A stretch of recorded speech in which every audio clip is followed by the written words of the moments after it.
I'm Robert Estrin at livingpianos.com and virtualsheetmusic.com with a technique video for you today. How do you play repeated notes on the piano?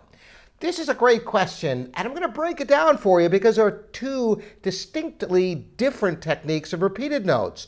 Slow repeated notes and fast repeated notes, and we're going to go through the differences and the similarities in these two techniques. All right, first, let's start with fast repeated notes. If you have the same note in a row many times, of course, the easiest way to do it is use two hands.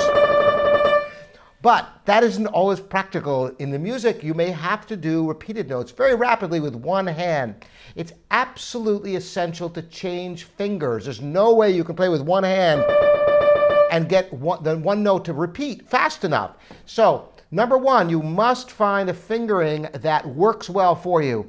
Typically, 3-2-1 is a very good fingering for a lot of repeated notes. 3-2-1, 3-2-1, etc., etc. For example, one of the many Scarlatti sonatas in D minor has repeated notes, and that is a fingering I use. I'm going to do it first up the tempo, and then I'm going to explain a little bit about how to approach this.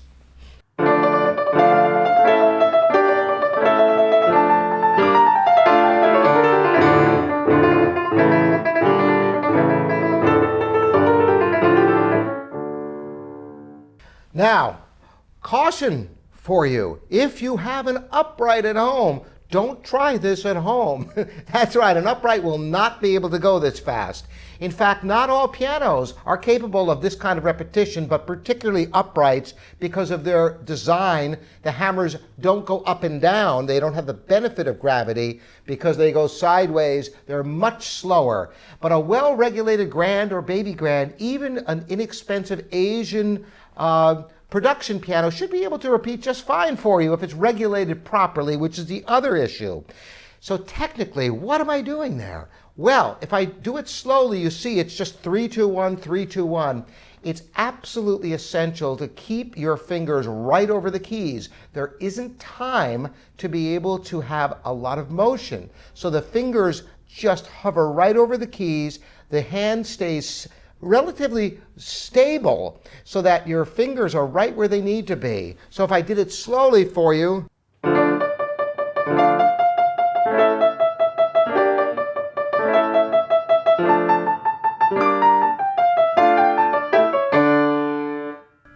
so that's the idea of how this works. All right? Now, keep your fingers very close to the keys, rounded fingers, striking the key right in the middle, and that should be fine. Practice slowly and get very secure. Work with the metronome, doing metronome speeds.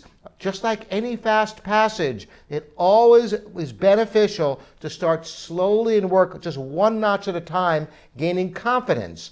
Now, I will say this about repeated notes. You make it to a certain point where it would be kind of a brick wall, and you will have to find another way of approaching the keyboard. You see, the faster you play, the lighter you must be. So sometimes it's not such a linear approach. You have to experiment with different arm weight. In this case, almost hovering over the keys and letting the fingers do the work. So that is the secret of repeated notes for quick repeated notes. Light, use the correct fingering of repeated fingerings, 3-2-1 typically, and be right there with rounded fingers. Now, what about slow repeated notes? And there are different schools of thought about this. And I have a bias, but I have to also tell you that the way I approach repeated notes in slow music is not the way all great pianists approach it, because I've seen phenomenal pianists who do not do what I'm showing you. But what I am going to show you, I know a lot of great pianists who do this, and I am a firm believer in this method, which is why I'm going to show you both methods so you can decide for yourself. So for example, a beginning of a Mozart sonata like the Koelschel 330 C major sonata, the second movement starts with 4 Cs.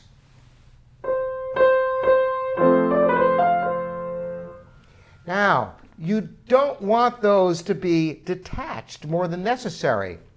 The fact of the matter is, on the piano, because of the nature of the instrument, no matter how much you try to connect repeated notes when it's the same note, they will always be detached. This is because the dampers will always end the note between notes, and even if you have the sustain pedal down that keeps the dampers lifted, the attacks are so definite on the piano that try as you might to play repeated notes with the utmost legato, there'll always be some separation. Now, if I were to play those 4 notes with one finger, it's going to sound like this.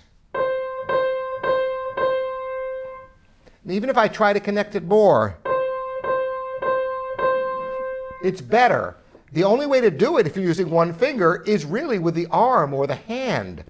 If you use different fingers on each note, you can actually get a tremendous legato on these notes. You hear the difference? Now, I'm not using the pedal. That is very legato. Why is it possible to play more legato with changing fingers than with using the same finger? It's very simple. As one finger is going down, the other finger is coming up. The previously played finger comes up. Now, when you try this at home, I guarantee you one of the first times you try this, if you've never tried it before, this is what's going to happen. You'll play the first note. When you play the second note, one of the notes won't play. That's right, because if you push the arm down with weight and play the next finger, you're not going to get the key to go back up again. So the secret is to keep the hand once again floating in one particular place with a little bit of arm weight, but then, here's the important point, lift high the previously played fingers. That's right. So as the next finger is going down, the finger that is currently on the key lifts up high to allow the repetition.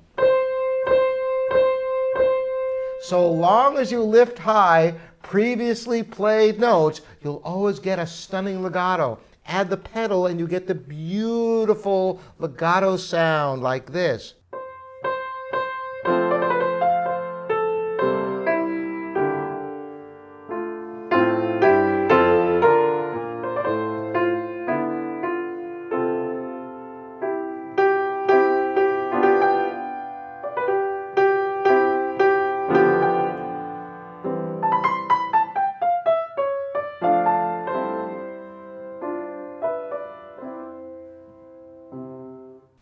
You want to practice these repeated notes without the pedal.